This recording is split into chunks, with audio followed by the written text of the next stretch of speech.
बिना time waste किए start करते हैं अपना जीएसटी का पेपर सॉल्विंग। देखो क्वेश्चन नंबर फर्स्ट क्या दिया है। क्वेश्चन नंबर फर्स्ट ए में दिया है आपको select the most appropriate option and rewrite the full sentence. What do mean by rewrite.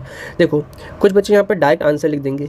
Rewrite का मतलब होता है कि आपको ये जो क्वेश्चन है ना ये आपको लिखना है और ये जो डैश है यहाँ पे आपको सही आंसर लिखना है। For example alcoholic liquor for human consumption is subject to, तो आपको ये पूरा यहाँ पे लिखना पड़ेगा। ये पूरा आपको क्वेश्चन नंबर 1 डाल के कि alcoholic liquor consumption is subject to, अब यहाँ पे लिखा है टू, आंसर क्या है इसका नन ऑफ द अबव, क्योंकि जीएसटी लगता ही नहीं है।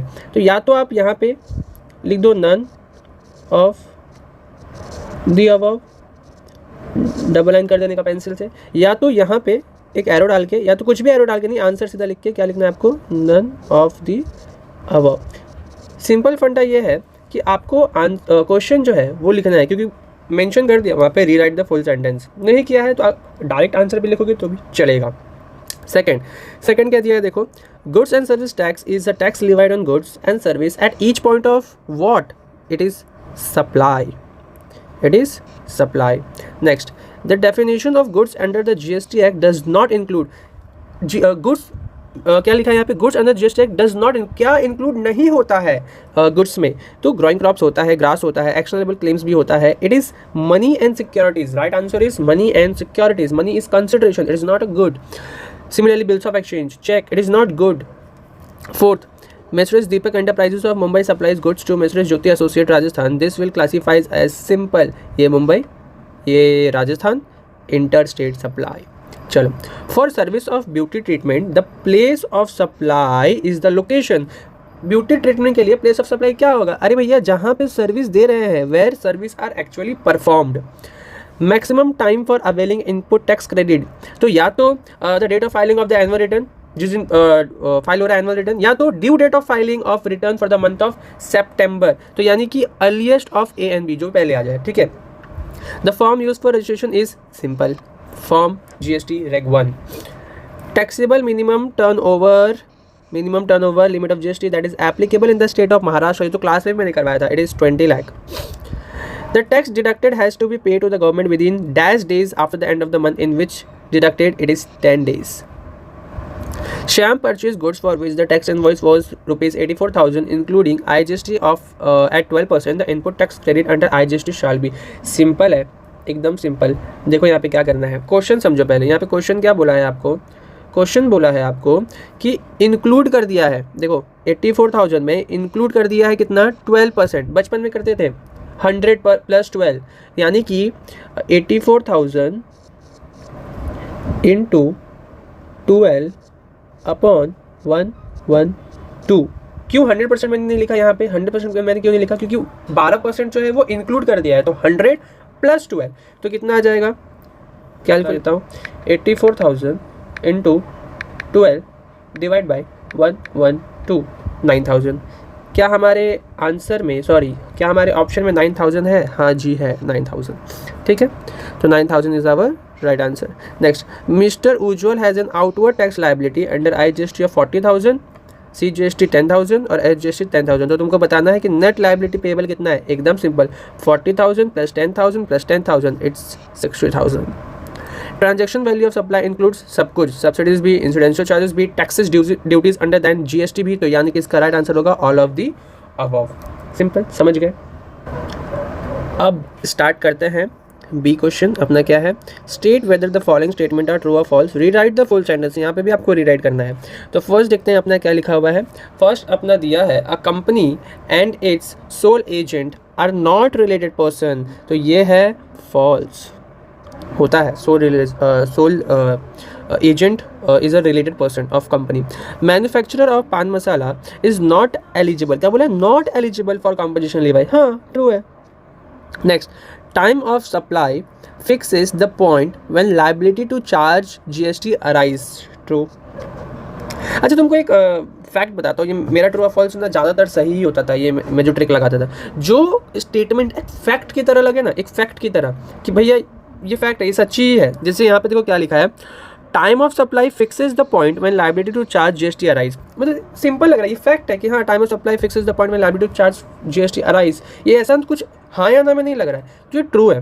फर्स्ट देखो, a company and this sole agent are not related person, तो यहाँ पे तो कुछ भी हो सकता है ना, रिलेटेड पर्सन हो भी सकता है और नहीं भी हो सकता है, तो यहाँ पे थोड़ा सा चांस रहता है कि ट्रू है कि फॉल्स है। लेकिन जो ऐसा थर्ड जैसा जो स्टेटमेंट हो ना, जो तुमको सिर्फ ट्रू ही आंसर दे रहा है, तो ये ट्रू ही होगा, मतलब ये फैक्ट है। थर्ड वाला इज फैक्ट और फर्स्ट वाला वो ऑप्शन में दे रहा है कि भैया है कि नहीं है, ठीक है।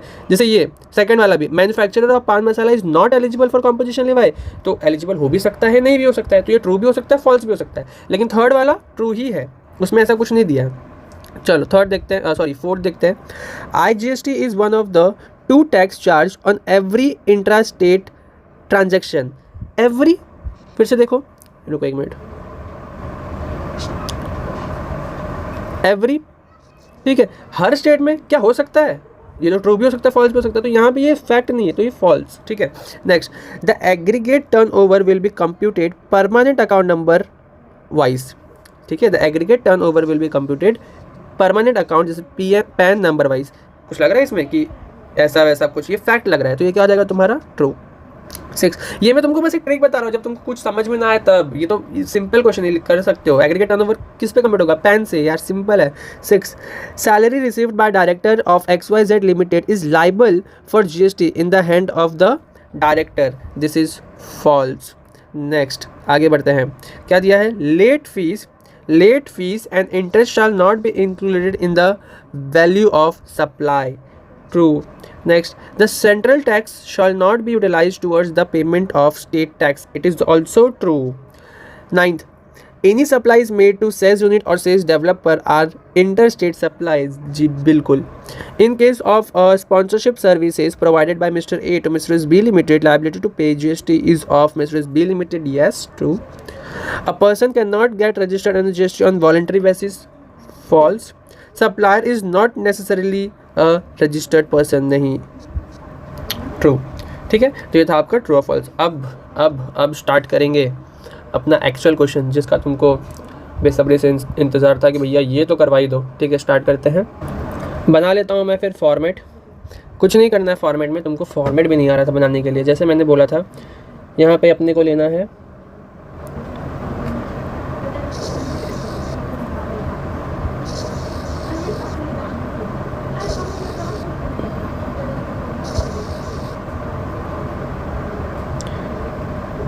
स्टार्ट करते हैं। क्या लिखना है यहाँ पे, पर्टिकुलर्स, ठीक है। इसको थोड़ा सा छोटा करते हैं, अच्छा से दिखेगा। 1 मिनट रुकना, ये रहा अपना क्वेश्चन, ये रहा अपना क्वेश्चन। चलो यहाँ पे अपना जगह क्या, टैक्सेबल, और यहाँ पे अपना नॉन टैक्सेबल, ठीक है। फर्स्ट क्या रहेगा, क्या दिया है यहाँ पे देखो, 1 मिनट, थोड़ा सा इसको छोटा, 1 मिनट रुकना।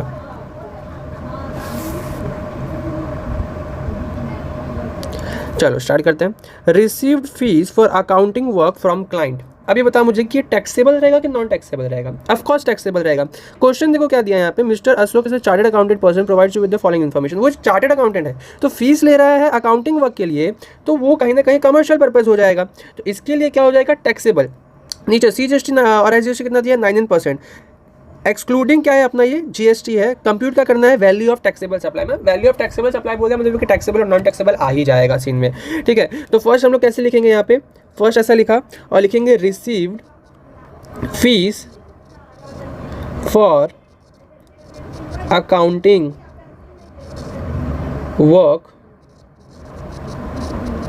From clients. कितना है अमाउंट, 2,50,000, तो ये आ जाएगा अपना टैक्सेबल में 2,50,000, नॉन टैक्सेबल में डैश करने का डैश। चलो सेकंड करेंगे। सेकंड क्या बोला है, received fees for audit work. Audit work के लिए भी ये भी अपना टैक्सेबल हो जाएगा। Received fees for audit fees, audit work जो भी है, फ्रॉम मेसरेज राम एंड कंपनी, अपना क्या है, टैक्सेबल है। कितना है, 1,20,000, यहाँ पे डैश। थर्ड क्या है, received rent from mister Raju for renting commercial purpose, commercial आ गया ना टैक्सेबल, रिसीव्ड रेंट, अब मैं शॉर्ट क्वेश्चन लिख रहा हूँ, ठीक है, तुमको पूरा लिखना है, फ्रॉम राजू, ठीक है, कितना है अमाउंट, इट्स 60,000, तो 60,000, ये आ जाएगा आपका नील, ठीक है। Next fourth, salary earn for working as a lecturer, salary आ गया ना, तो ये तो इनकम टैक्स का आ जाएगा, तो ये आएगा आपका नॉन टैक्सेबल, कितना है ये 3 लाख, सैलरी जीएसटी में कहाँ आता है। Fifth, coaching for chartered accountancy course, अब कोर्स है कोचिंग फॉर सीए कोर्स, ये आपका आएगा टैक्सेबल, कितना है 1,40,000, बोलोगे कि इसमें भी तो लेक्चर प्रोवाइड कर रहा है, लेकिन ये सैलरी थोड़ी है, ये इसका सीए कोर्स है, जब तुम सीए कोर्स परचेज करते हो तो वहाँ पे देखो जीएसटी भी ऐड करता है, ठीक है।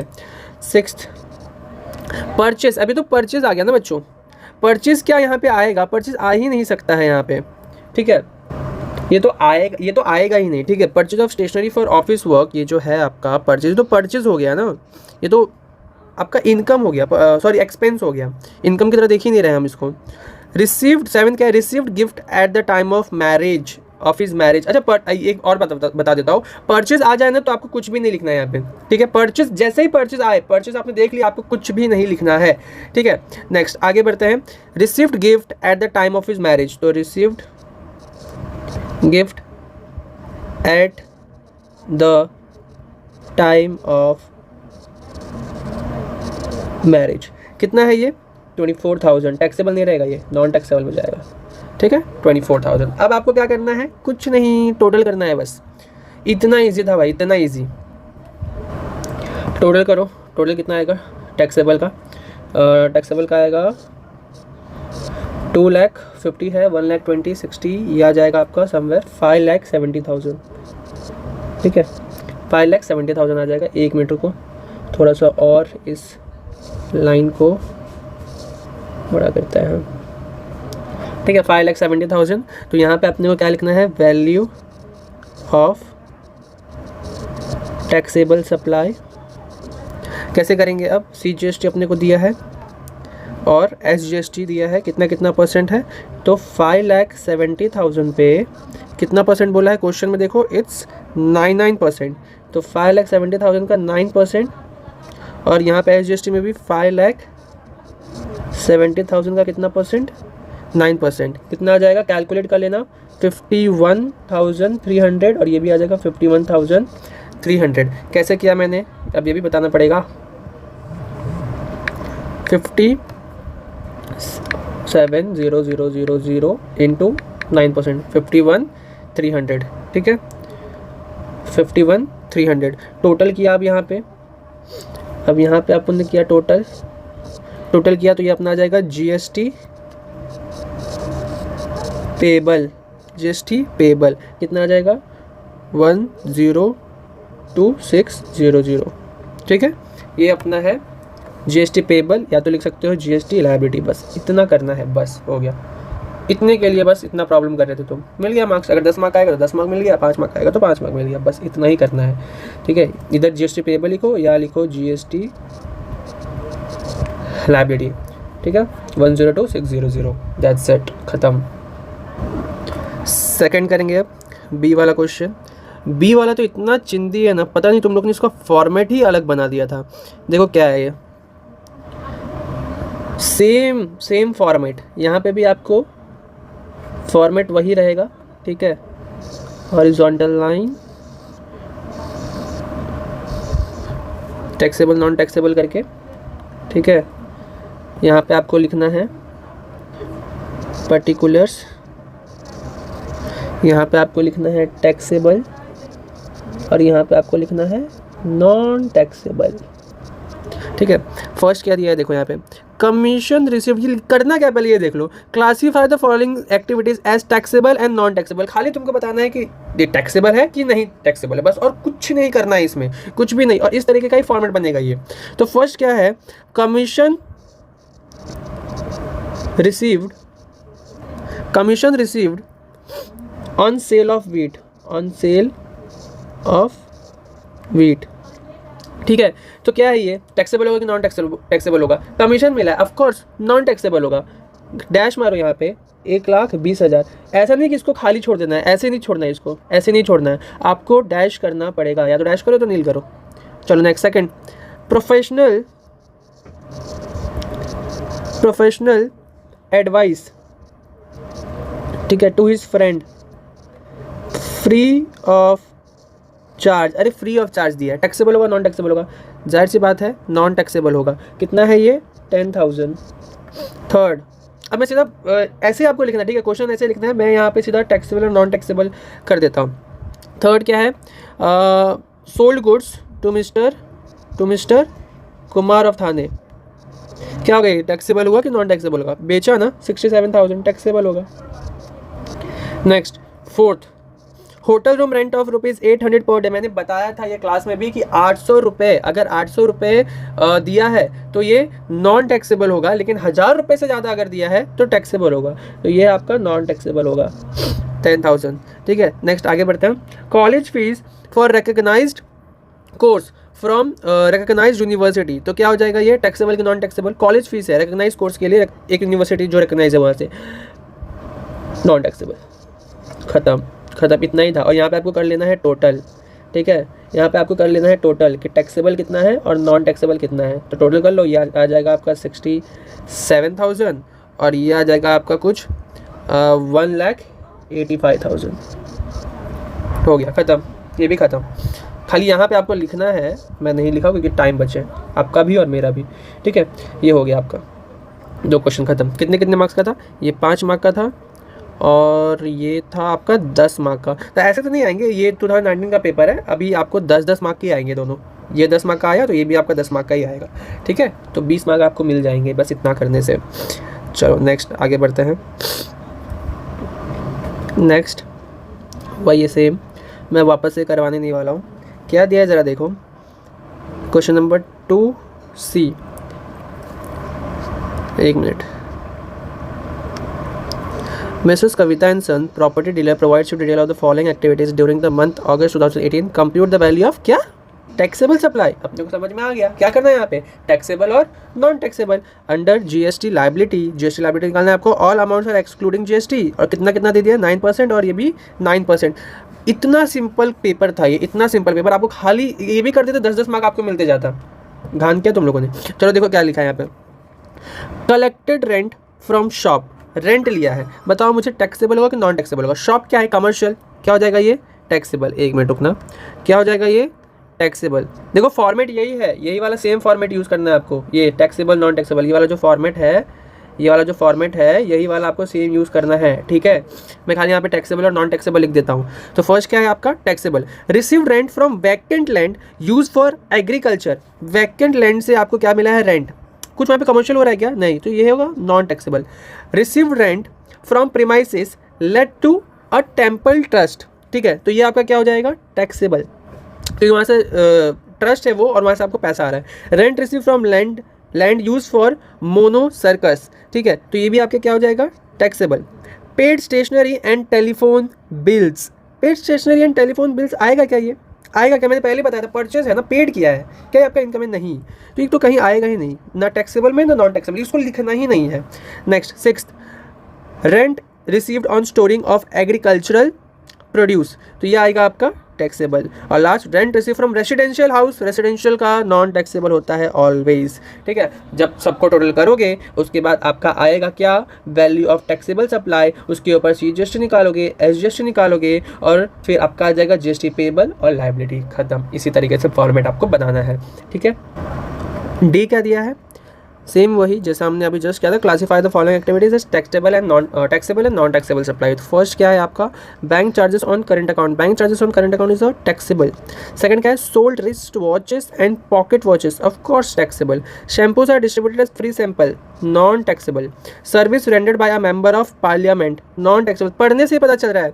Renting premises for religious purpose, ये भी आपका क्या हो जाएगा, नॉन टैक्सेबल। हो गया, अब ये फॉर्मेट ऐसा है, ठीक है। खाली टैक्सेबल और नॉन टैक्सेबल आपको करना है, टैक्सेबल टोटल, टैक्सेबल का पूरा टोटल और नॉन टैक्सेबल का भी पूरा टोटल, खत्म। सेम ऐसा ही क्वेश्चन था, इतना इजी पेपर था ये। चलो नेक्स्ट, चलो 3A क्वेश्चन देखेंगे। 3A क्वेश्चन क्या दिया है, मिस्टर ए मतलब Alok, a registered dealer in Maharashtra provide the following details for the month of March 2019। कहाँ का है ये, महाराष्ट्र का है, याद रखना महाराष्ट्र का है। कैलकुलेट हिज नेट लाइबिलिटी, क्या कैलकुलेट करना है अपने को, net liability under the GST act. Opening balance दे दिया यहाँ पे, इलेक्ट्रॉनिक क्रेडिट लेजर, ये शॉर्ट नोट में भी आता है। IGST 75,000, CGST 10,000, SGST 10,000, ये अपना ओपनिंग बैलेंस है, ठीक है। सोल्ड ये अपना हो जाएगा क्या, आउटपुट, वापस से सोल्ड ये अपना क्या हो जाएगा, आउटपुट। कर्नाटका, इंटर की इंटर, महाराष्ट्र ये अपना क्या हो जाएगा, इंट्रा, यानी यहाँ पे लगेगा अपना क्या, IGST, और यहाँ पे क्या लगेगा, CGST और SGST। 1,50,000 पे IGST और 2 लाख पे CGST और SGST। परचेस्ड इनपुट हो जाएगा, service available from consultancy firm in Surat, availed किया है इनपुट। नेक्स्ट परचेज गुड्स क्या दिया, देखो purchase goods from Jayant and company from Mumbai Maharashtra, no tax invoice has been received. अच्छा, इसका मतलब क्या होता है, no tax invoice have been received, मतलब कि अपने को कोई टैक्स मिला ही नहीं है, तो एक अपने को इसका कुछ भी करना ही नहीं है, इग्नोर करना है, कुछ भी नहीं करना है। जहाँ पे ऐसा देख लो ना लिखा हुआ है कि no tax invoice has been received, तो इसका मतलब अपने को कुछ नहीं करने का है, ठीक है। तो आगे देखेंगे, इसमें आपको अपने को क्या बनाना है, सबसे पहले तो आउटपुट के लिए फॉर्मेट और उसके बाद इनपुट टैक्स क्रेडिट का, ठीक है। तो स्टार्ट करते हैं, पहला फॉर्मेट देखो कैसा रहेगा, थोड़ा सा इसको छोटा करेंगे,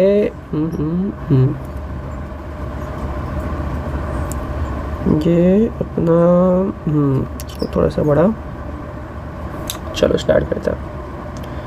फॉर्मेट कैसा रहेगा अपना फॉर्मेट, नॉर्मल कुछ इस तरीके से पहला रहेगा अपना आउटपुट के लिए, ठीक है।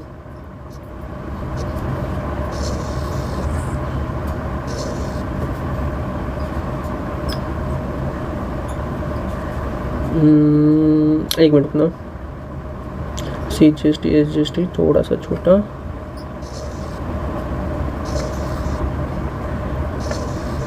और ये एक अपना हो जाएगा कैलकुलेशन के लिए, ठीक है। लिखेंगे यहाँ पे कैलकुलेशन ऑफ नेट लाइबिलिटी। तो फर्स्ट क्या है, देखो यहाँ पे सोल्ड गुड्स टू प्रदीप इन मैसूर, पहले यहाँ पे लिख लेते हैं पर्टिकुलर्स, यहाँ पे कैलकुलेशन, यहाँ पे IGST, यहाँ पे CGST और यहाँ पे SGST। किस में रहेगा ये सब, रुपीज़ में, ये भी करना ज़रूरी है, ठीक है, रुपीज़। तो फर्स्ट लिखा है सोल्ड गुड्स टू प्रदीप, ठीक है। कैलकुलेशन कितना है, 1,50,000, कितना परसेंट है उस पर, 12%। कहाँ से पता चला मेरे को, ये देखो यहाँ से पता चला 12%, क्वेश्चन में दिया है। तो कितना आ जाएगा, 18,000। मैंने इसको IGST में क्यों लिखा है, क्योंकि ये इंटर स्टेट है, इसके लिए मैंने इसको IGST में लिखा है। चलो क्या हो गया भाई, बी क्या यहाँ पे है, सोल्ड गुड्स टू मेसरेज अनिल। आपको पूरा लिखना है, ठीक है। मैं यहाँ पे टाइम वेस्ट ना हो इसके लिए शॉर्ट फॉर्म में लिख रहा हूँ। क्या है यहाँ पे, 2 लाख, ठीक है, इनटू कितना परसेंट है ये, 18%। कहाँ से पता चला मेरे को 18%, ये देखो SGST 9% और CGST 9%, तो ये टोटल हो जाएगा आपका 18%। IGST में आएगा क्या, नहीं, CGST में आ जाएगा ये आपका 18,000 और SGST में भी आ जाएगा कितना, ये 18,000।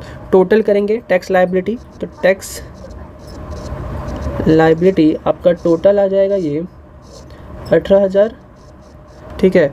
और यहाँ पे भी आपका आ जाएगा 18,000 और ये भी आ जाएगा आपका 18,000। चलो अब नेक्स्ट फॉर्मेट बनाएंगे, ये अपना हो जाएगा calculation of tax liability, this is our A। Now B अपने को क्या करना है, calculation of input tax credit available, calculation of ITC available. तो यहाँ पे भी सेम फॉर्मेट रहेगा। मैंने आपको बताया था कि अगर GST लायबिलिटी पूछा ना तो आपको 3 फॉर्मेट बनाना होगा, एक आउटपुट का, एक इनपुट का और एक नेट लायबिलिटी GST लायबिलिटी का, ठीक है। तो यहाँ पे भी 3 फॉर्मेट, ये आपका कैलकुलेशन का हो जाएगा ख़त्म। यहाँ पे लिखना है आपको पर्टिकुलर्स, यहाँ पे लिख दिया पर्टिकुलर्स, यहाँ पे हो गया आपका कैलकुलेशन, ये हो जाएगा IGST, ये हो जाएगा CGST और ये हो जाएगा SGST। किस में हो जाएगा तीनों? रुपीज़ और ये भी रुपीज़। चलो फर्स्ट देखते हैं ए में क्या दिया है। ए में आउटपुट ये दोनों खत्म हो गया। ये इनपुट में परचेज गुड्स फ्रॉम विनोद, ये यहाँ की बात कर रहा हूँ मैं, purchase goods from Vinod and company from Sangli Maharashtra. अब महाराष्ट्र का है तो यहाँ पे IGST लगेगा क्या? नहीं, CGST और SGST। तो यहाँ पे आपको लिखना है same, purchased goods from Vinod. आपको तो पूरा लिखना है, मैं शॉर्ट फॉर्म में लिख रहा हूँ। कितना है ये अमाउंट? 60,000 इंटू कितना परसेंट रहेगा ये? 18%। IGST में कुछ भी नहीं, CGST में 5,400 और SGST में भी 5,400। नेक्स्ट बी, ये वाला आ जाएगा आपका service availed from consultancy firm in Surat. ठीक है, ये कितना है? 1 लाख। तो यहाँ पे भी आपको लिखना है 1 लाख। कितना परसेंट आ जाएगा ये? 12%। ये कहाँ जाएगा? IGST में। तो IGST में कितना हो जाएगा ये? 12,000। ठीक है, ये आपका क्या आ जाएगा? इनपुट, यहाँ पे आपको लिखना है, ठीक है, पूरा इनपुट टैक्स कितना आ गया? ये 12,000, ये आपका 5,400 और ये भी आपका 5,400। चलो अब करेंगे सी, लास्ट पार्ट इस क्वेश्चन का। क्या होगा वो? Calculation of net tax liability. Format बना लेते हैं वापस, फॉर्मेट। यहाँ पे आपको कैलकुलेशन दिखाने का ज़रूरत नहीं है, सिर्फ आपको एक CGST का कॉलम, एक SGST का कॉलम और एक IGST का बना देना है, दैट्स इट। चलो लिखते हैं फटाफट।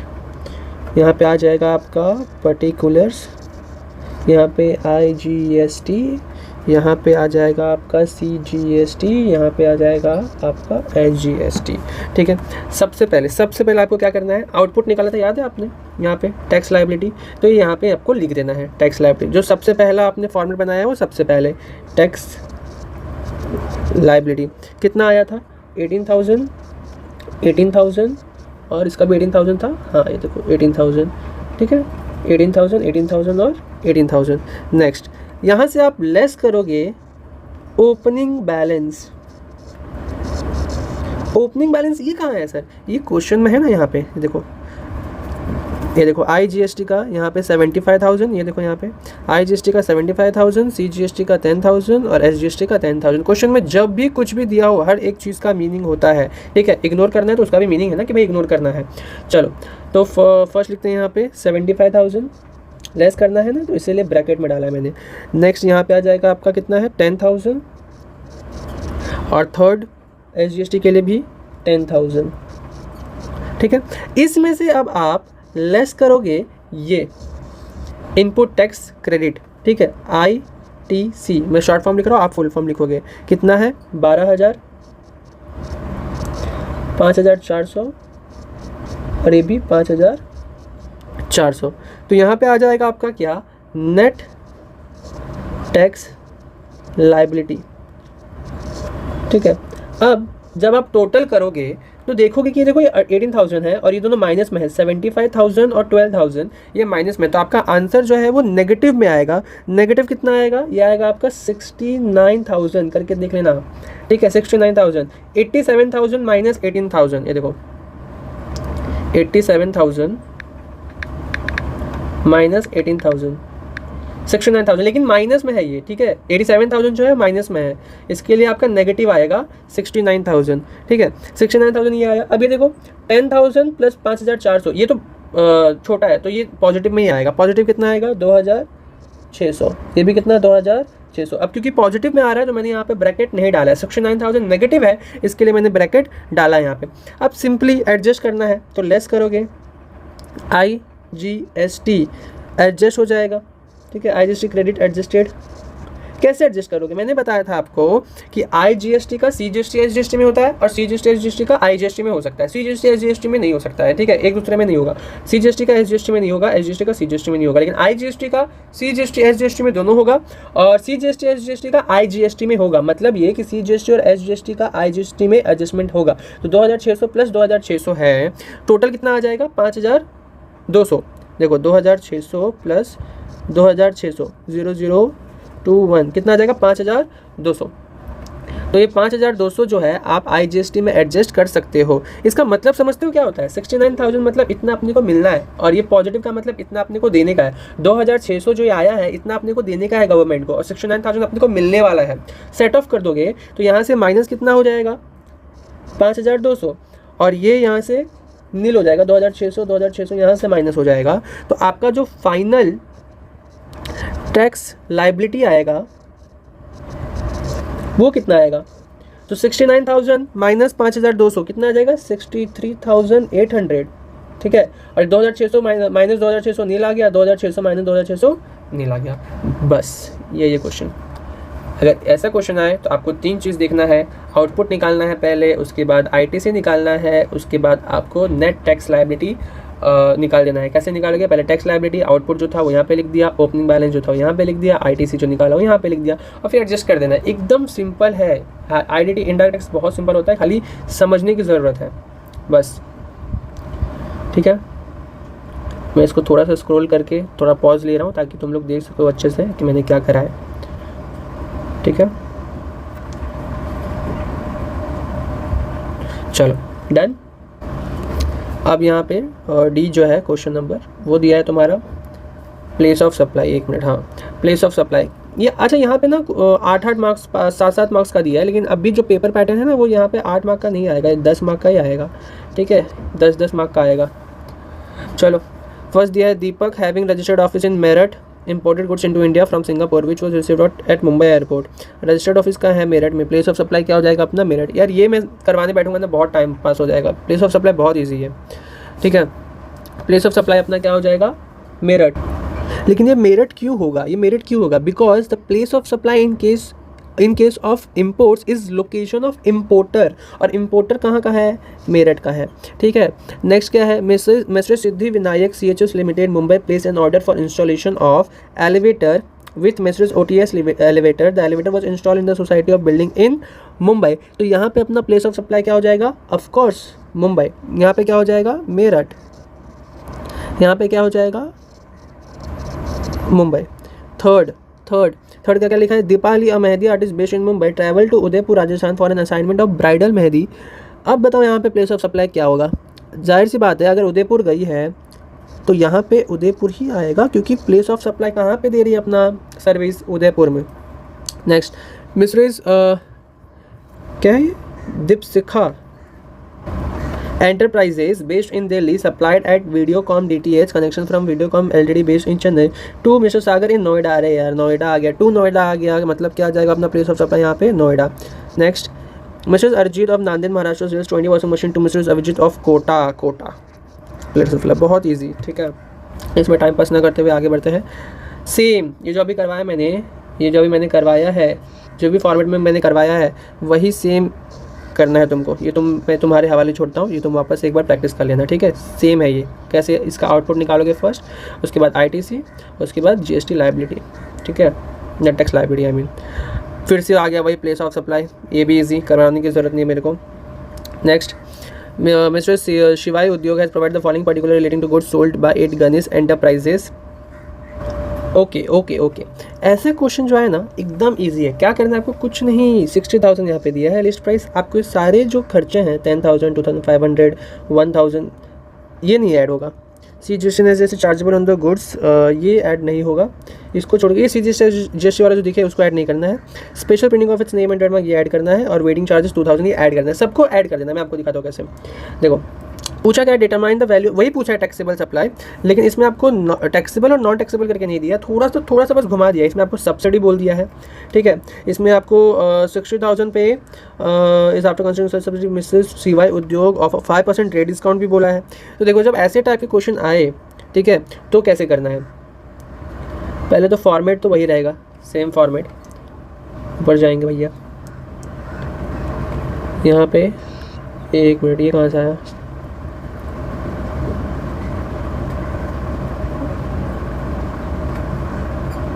ये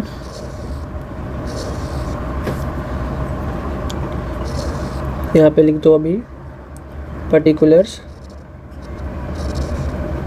यहाँ पे अमाउंट इन रुपीज़। सबसे पहले क्या है, तो सबसे पहले आपको दिया है लिस्ट प्राइस, ठीक है, तो लिख देना है यहाँ पे list price of the goods. कितना है ये, 60,000। अब इस सब में आपको ऐड बस कर देना है, ठीक है। क्या क्या ऐड करना है, 10,000, 2,500, 1,000, इसको ऐड नहीं करना है, 2,500 और 2,000, ठीक है, 2,000। तो ऐड करेंगे सब कुछ, 10,000 यहाँ पे आपको लिखना है, लेकिन ना ये tax divide by municipal corporation of goods, primary packing, extra productive packing, तो ये सब मैं लिखने जाऊँगा बहुत टाइम लग जाएगा। 2,000, उसके बाद क्या है 2,500, उसके बाद क्या है 1,000, ये 1,000, उसके बाद क्या है 2,000 अगेन 500, क्योंकि ये तो लिए नहीं, 7,200 तो लिए नहीं, ठीक है, रफ कर देता हूँ तुमको अच्छे से समझेगा। 7,200 लेना ही नहीं है, उसके बाद 2,500 ले लिया, उसके बाद 2,000 ये वाला, नीचे देखो क्या दिया है 5,000 सब्सिडी, ये भी लेना है। अब ध्यान रखना, सब्सिडी अगर गवर्नमेंट का है ना तो आप इंक्लूड नहीं करोगे, ऐड नहीं करोगे, लेकिन सब्सिडी अगर कोई प्राइवेट ऑर्गेनाइजेशन का है या फिर नॉन प्रॉफिट ऑर्गेनाइजेशन का है तो आप इसको ऐड करोगे। तो यहाँ पे देखो life is good a non profit making organisation ने दिया है इसको क्या, सब्सिडी, तो ये आपको ऐड करना है। लेकिन गवर्नमेंट की तरफ से रहेगा तो हाँ नहीं करना है, गवर्नमेंट की तरफ से रहेगा तो नहीं करना है, ठीक है। अब हो गया ये सिंपली। अब आपको यहाँ पे क्या करना है, टोटल करोगे तो आपका ये आएगा समवेयर अराउंड 83,000, ठीक है। इसके बाद आपको लेस करना है, जैसे जैसे मेरे को क्वेश्चन बोला मैं बस वैसा वैसा करते जा रहा हूँ। देखो कितना परसेंट लेस करना है अपने को, 5%। ट्रेड डिस्काउंट कितना बोला है, 5%। देखो यहाँ पे 5% बोला है मेरे को लेस करने के लिए, किसके ऊपर, लिस्ट प्राइस के ऊपर। तो लेस करोगे आप, यहाँ पे लिखोगे ट्रेड डिस्काउंट, और किसके ऊपर, 60,000 के ऊपर, क्योंकि लिस्ट प्राइस अपना 60,000 है। कितना परसेंट, 5%, तो कितना आ जाएगा 3,000, ये आ गया आपका 3,000 जब ये आया तो अब आपका टैक्सेबल कितना हो जाएगा, वैल्यू ऑफ टैक्सेबल सप्लाई, ये हो जाएगा आपका 80,000। अभी भी आगे का बाकी है, क्या बाकी है, अब इस पर आपको SGST 2.5% कैलकुलेट कर देना है और CGST 2.5% कैलकुलेट कर देना है, बस। तो ये कैसे करोगे, चलो पूरा लिख देते हैं। टैक्सेबल वैल्यू ऑफ सप्लाई कितना, अब यहाँ पे प्लस करोगे CGST और SGST, 80,000 पे 9%, यहाँ पे भी 80,000 पे 9%, कितना आ जाएगा, सॉरी 9 नहीं है, कितना है 2.5%, ध्यान देना तुम लोग भी, हो जाता है ऐसा। 2.5% कितना आ जाएगा ये, 80,000 का 2.5%, 80,000 इंटू 2.5%, 2,000, ठीक है, 2,000, तो यहाँ पे भी 2,000 और ये भी आपका क्या आ जाएगा 2,000। तो कितना आ जाएगा वैल्यू ऑफ सप्लाई, 84,000, ठीक है, ये आपका आ जाएगा वैल्यू ऑफ सप्लाई, ये आपका आ गया टैक्सेबल वैल्यू ऑफ सप्लाई, खत्म, यही है, बस इतना ही करना है। यहाँ पे पूरा लिखना है आपको, पूरा जो ये क्वेश्चन में लिखा है ना, ये जो लिखा है यहाँ पे क्वेश्चन में, ये सारी चीज़ें बस ये आपको लिख देना वहाँ पे, ख़त्म। Next, time of supply. Time of supply यहाँ पे बहुत इजी है, बहुत इजी टाइम ऑफ सप्लाई। देखो यहाँ पे क्या दिया है, सर्विसेज दिया है। अपने को पता कैसे चला कि ये सर्विस है, लिखा क्या पहले, determine the time of supply in each of the following cases as per the provision. क्या दिया, date of supply of service. अब अपने को पता है कि सर्विस बोला है तो इसका मतलब क्या देखना है, 30 डेज के अंदर सर्विस देने के अंदर अपना डेट ऑफ इनवॉइस जो है, अपना डेट ऑफ इनवॉइस जो है वो बना है कि नहीं बना है। अगर बन गया है तो डेट ऑफ इनवॉइस और डेट ऑफ पेमेंट को कंपेयर करेंगे विच एवर इज अर्लियर। अगर 30 दिन के अंदर नहीं बना है तो date of supply of service और डेट ऑफ पेमेंट को हम लोग कंपेयर करेंगे विच एवर इज अर्लियर। यह है 30 दिन के अंदर अगर बन गया है इफ़ येस, और यह 30 डेज के अंदर नहीं बना है इफ़ नॉट, ठीक है। तो यहाँ पे आपने को क्या करना है, एक कॉलम बना लेना है, यहाँ पे लिखना है TOS टाइम ऑफ सप्लाई। ठीक है, चलो अब यहाँ पे अपने को कंपेयर करना है। पहले देखो कि 16/7/2018 को, देखो यहाँ पे 16/7/2018 को सर्विस दिया, क्या 30 दिन के अंदर अपना बन गया है इनवॉइस? हाँ बन गया है। तो इसमें क्या कंपेयर करोगे? डेट ऑफ इनवॉइस और date of payment whichever is earlier. तो इसमें क्या आंसर आएगा? 19/7/2018। समझा? चलो नेक्स्ट अपने को दिया है 6/10/2018 और 17/11/2018। क्या 30 दिन के अंदर बन गया है? नहीं बना है 30 दिन के अंदर। तो इसमें क्या कंपेयर करोगे? Date of supply of service और डेट ऑफ पेमेंट। ठीक है, तो 6 और 10 और 18 और 11, इसमें क्या हो जाएगा? प्रीवियस 6/10/2018। तो इसका आ जाएगा 6/10/2018। ये क्या हो गया भाई? अरे यार ये बड़ा था, 6/10/2018। ठीक है, यही करना है, इसमें भी यही करना है। इसमें क्या है देखो, 30 दिन के अंदर क्या बन गया है? 4/12 और 3/12, एक दिन पहले ही बन गया है। तो इसमें क्या कंपेयर करोगे? डेट ऑफ इनवॉइस यानी कि इसको और इसको, तो क्या हो जाएगा? 03/12/2018। ये दोनों मैं आप पे छोड़ता हूँ, आप लोग ये कर लेना 4 ऑफ इट। ठीक है, यही था और कुछ नहीं, ख़त्म। उसके बाद 4C, ये भी वही ऐड करना है जो मैंने अभी करवाया। ये तो बहुत ईजी आ गया था। डेट ऑफ रिमूवल और डेट ऑफ इनवॉइस को आपको कंपेयर करने का है, विच एवर इज़ अर्लियर। उसके बाद Gayatri limited interstate supply, interstate same वही चीज़, RCM। ये आपको ऐड करके बताना है। जहाँ पे 20 लाख आपका आ जाएगा, 20 लाख एक्सीड कर देगा, वो आपका क्या हो जाएगा? डेट, जिस दिन आपका आप लाइबल हो जाओगे रजिस्टर करने के लिए under GST। Speed limited same वही फॉर्मेट है, आपको यहाँ पे वही इंटरेस्ट रेट 0.5% करके करना है। कंपोजिशन स्कीम, इसमें आपको रीज़न के साथ बताना है कि GST के अंदर वो रजिस्टर्ड है या नहीं। उसके बाद आपको यहाँ पे शॉर्ट नोट्स बता देना है। दैट्स इट, इतना ही करना था। अगर आप इतना भी कर लेते हो जितना मैंने करवाया ना, आप आराम से पास हो जाओगे और शॉर्ट नोट्स लिख लेते हो तो। ठीक है, डन करते हैं। एक बार अगर आपको ये देखना है तो आप ये देख सकते हो। अगर बोलोगे तो ये PDF जो है यही मैं ग्रुप में शेयर कर दूँगा।